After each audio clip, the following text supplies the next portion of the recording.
دوستو، سب سے پہلے ایک اچھی اور مثالی بیوی کی خوبیاں بتا دوں۔ مثالی بیوی کون ہوتی ہے؟ نمبر 1، وہ نمازی ہوتی ہے، روزے کی پابند ہوتی ہے، شوہر کی عزت کا خیال رکھتی ہے۔ مثالی بیوی کی دیگر خوبیوں میں شوہر کو خوش رکھنے والی، شوہر کی اطاعت کرنے والی، اپنی جان اور مال شوہر کے حوالے کرنے والی، سب سے بہترین اور مثالی رفیق حیات ہوتی ہے اور سب سے بیسٹ وائف ہوتی ہے۔ سنن نسائی کی روایت ہے کہ حضرت ابو ہریرہ رضی اللہ عنہ فرماتے ہیں، نبی اکرم صلی اللہ علیہ وسلم سے پوچھا گیا کہ بہترین عورت کون سی ہے؟ تو آپ نے ارشاد فرمایا کہ وہ عورت کہ جب اس کا شوہر اس کی طرف دیکھے تو وہ اسے خوش کر دے، اور جب کسی بات کا حکم دے تو اس کی اطاعت کرے۔ نیز عورت کی جان اور مال کے معاملے میں شوہر جس چیز کو ناپسند کرے اس کی مخالفت نہ کرے۔ مثلا شوہر یہ کہتا ہے کہ فلاں شخص یا فلاں آپ کا چچیرا بھائی ہمارے گھر پر نہ آئے، تو اس کی بیوی کو چاہیے کہ وہ اس کو گھر پر نہ آنے دے، اسے منع کر دے، کیونکہ وہ غیر محرم ہے۔ اگر وہ خود اپنی مرضی سے روک دے تو وہ بیوی سب سے بہتر ہوتی ہے۔ اگر شوہر کہہ دے کہ یہ تم صدقہ نہیں کرو گی اور میرے پوچھے بغیر اپنا یا میرا مال خرچ نہیں کرو گی تو عورت صدقہ نہیں دے گی۔ حالانکہ صدقہ ایک نفلی عبادت ہے، لیکن شوہر نے روک دیا ہے تو آپ کی بیوی ہاتھ روک لینا چاہیے، اور یہی سب سے بہتر ہے۔ یہ بڑی ہی اہم بات ہے اور بہت ہی زیادہ اہم بات ہے۔ بہرحال ہر معاملے میں اس کا خیال رکھنے والی ہو۔ اور دیگر خوبیوں میں آپ صلی اللہ علیہ وآلہ وسلم فرماتے ہیں کہ وہ شوہر کی آخرت کا خیال رکھنے والی ہو اور ایمان والی ہو۔ سنن ابن ماجہ کی روایت ہے کہ حضرت ثوبان رضی اللہ عنہ کہتے ہیں کہ جب سونے چاندی کے بارے میں آیت نازل ہوئی تو صحابہ کرام نے آپس میں کہا کہ پھر کون سا مال ہم جمع کریں؟ تو اس وقت حضرت عمر رضی اللہ عنہ بیٹھے تھے۔ وہ فوراً اپنے اونٹ پر سوار ہوئے اور کہا کہ میں ابھی آپ لوگوں کو اس سوال کا جواب دیتا ہوں۔ حضرت ثوبان کہتے ہیں کہ میں بھی ان کے پیچھے بھاگا اور اونٹ پر سوار ہو گیا۔ جب حضرت عمر رضی اللہ عنہ رسول اللہ صلی اللہ علیہ وآلہ وسلم کی خدمت میں حاضر ہوئے تو میں بھی پیچھے جا کر کھڑا ہو گیا۔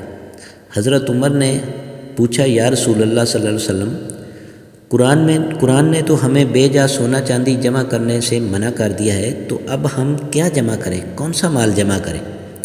اس پر آپ صلی اللہ علیہ وآلہ وسلم نے فرمایا، تم میں سے ہر ایک کو جو چیز جمع کرنی ہے وہ یہ ہے: نمبر 1، شکر گزار دل، نمبر 2، ذکر کرنے والی زبان، اور مومنہ بیوی جو ہر معاملے میں تیری آخرت کے بارے میں سوچے اور تمہاری مددگار ثابت ہو۔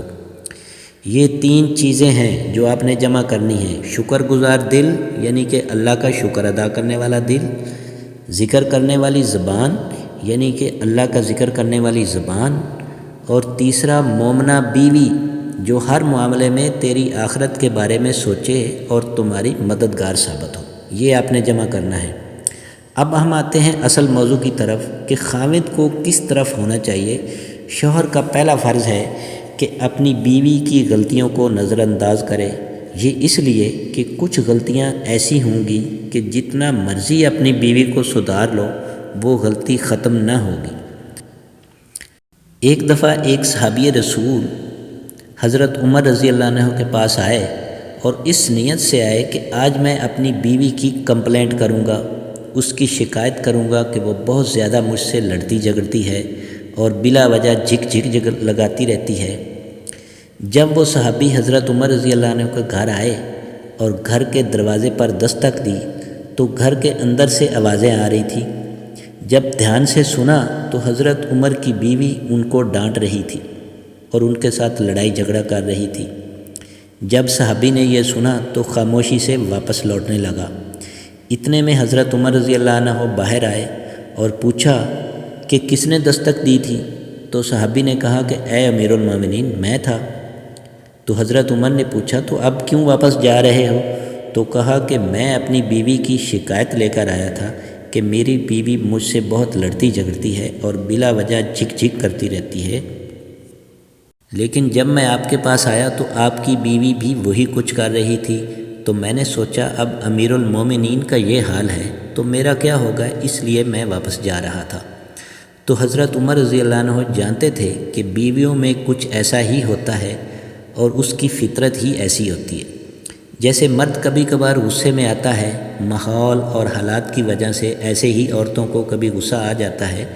اگر آپ کبھی گھر میں آتے ہیں، آپ کی بیوی آتے ہی شروع ہو جاتی ہے کہ آپ نے یہ کیا وہ کیا، تو آپ کو غصہ کرنے کی بجائے یہ کہنا چاہیے کہ جی حضور، جی فرمائیے، اور ان سے نرمی سے بات کریں کہ مجھ سے غلطی ہو گئی ہے، تو تھوڑی ہی دیر میں اس کا غصہ جاتا رہے گا اور پھر وہ ٹھیک ہو جائے گی۔ اب سمجھنے والی بات یہ ہے کہ اگر اس میں یہ خامی ہے بھی تو اس خامی والے حصے کو نظر انداز کر دیں، تو باقی اس میں خوبیاں بھی تو بہت زیادہ ہیں اور اس میں اچھی باتیں بھی تو بہت ہیں جن کی وجہ سے اسے برداشت کرنا ہی پڑے گا۔ ایک دفعہ حضرت عمر کی اپنی بیوی سے بحث ہوگی تو حضرت عمر نے کہا کہ تم عورتوں کا دور جاہلیت میں کیا مقام تھا، اب اسلام نے تم کو کیا مقام دے دیا ہے کہ آج تم مجھ سے بحث کر رہی ہو؟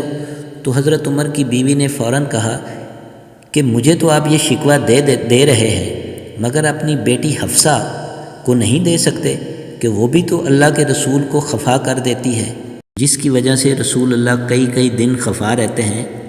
تو پتہ چلا کہ عورت کی فطرت میں کجی ہوتی ہے۔ اس کا مطلب یہ نہیں کہ ہر عورت یہ سمجھ لے کہ ہم میں تو ٹیڑھا پن موجود ہے لہذا ہر بات ٹیڑھی ہی کی جائے۔ یہ جو بات ہو رہی ہے وہ فطری کجی اور قدرتی ٹیڑھے پن کی ہو رہی ہے۔ اگر جان بوجھ کر ایسا کریں گے تو پھر بہت زیادہ گناہ ہوگا۔ اس لیے اگر کسی بیوی میں فطری طور پر کجی ہو اور وہ قدرتی طور پر ٹیڑھی طبیعت کی مالک ہو تو اسے نظر انداز کر دینا چاہیے۔ صحیح مسلم کی روایت ہے کہ آپ صلی اللہ علیہ وآلہ وسلم نے فرمایا کہ شوہر اپنی بیوی سے نفرت نہ کرے، اس لیے کہ اگر تجھے اس کی کوئی ایک چیز ناپسند ہے تو دوسری چیز پسند بھی تو آتی ہے۔ اللہ بھی قرآن پاک میں فرماتا ہے کہ ہو سکتا ہے کہ اگر آپ کو اپنی بیوی کی کوئی چیز ناپسند ہو مگر اللہ نے اس میں دوسری خیر رکھی ہو۔ اس کی تفسیر جو علماء کرام یہ کرتے ہیں کہ ہو سکتا ہے کہ آپ کی بیوی بولنے میں زیادہ تیز ہو اور ترش روح ہو اور چرب زبان ہو، لیکن اللہ اس کے ذریعے سے آپ کو نیک اولاد دے دے، صالح اولاد دے دے، یا ایسی چیزیں دے دے جو دوسری بیوی سے ممکن نہ ہوں۔ اس لیے جب ہم اپنی بیویوں کی کوئی بری چیز دیکھیں تو اس کی خوبیوں کو بھی دیکھیں۔ یہ ہرگز نہ کریں کہ فلاں کمی ہے تو بس اس کو چھوڑنا ہی بہتر ہے۔ آپ ہمیشہ مثبت سوچیں، اس کا مثبت اور پازیٹیو پہلو دیکھیں، اس کی دیگر اچھائیوں پر نظر ڈالیں۔ اگر زبان زیادہ استعمال کرتی ہو تو دوسری طرف خرچہ بھی تو کم کرتی ہے، آپ کے مال کا تحفظ بھی تو کرتی ہے، آپ کی عزت کا تحفظ کرتی ہے، اولاد کی پرورش اچھے طریقے سے کرتی ہے، فضول خرچی بھی تو نہیں کرتی۔ دوسری طرف اگر زبان سے میٹھی ہے مگر بہت زیادہ فضول خرچ ہے اور آپ کے بچوں کی دیکھ بھال اور تربیت اچھی طریقے سے نہیں کرتی اور نہ ہی آپ کی عزت کا خیال رکھتی ہے، تو یہ سب باتیں آپ کو دیکھنی ہوں گی۔ تو اس صورت میں آپ الحمدللہ کہیں اور اپنی بیویوں کی چھوٹی موٹی غلطیوں اور کوتاہیوں سے درگزر کرنا سیکھیں، جو آج کل ہمارے ہاں 99% شوہر ہرگز نہیں کرتے اور اپنی بیوی کے ساتھ گھٹیا رویہ استعمال کر کے اسے گھر سے نکال دیتے ہیں، بلکہ اس سے علیحدگی اختیار کر لیتے ہیں، جو بہت بڑی غلطی ہے۔ ایسی غلطیوں سے پرہیز کریں اور اللہ اور اس کے رسول کے احکامات کی پیروی کریں، آپ کی خانگی زندگی خوشحال ہو جائے گی۔ دعاؤں میں یاد رکھیے گا۔ اللہ نگہبان۔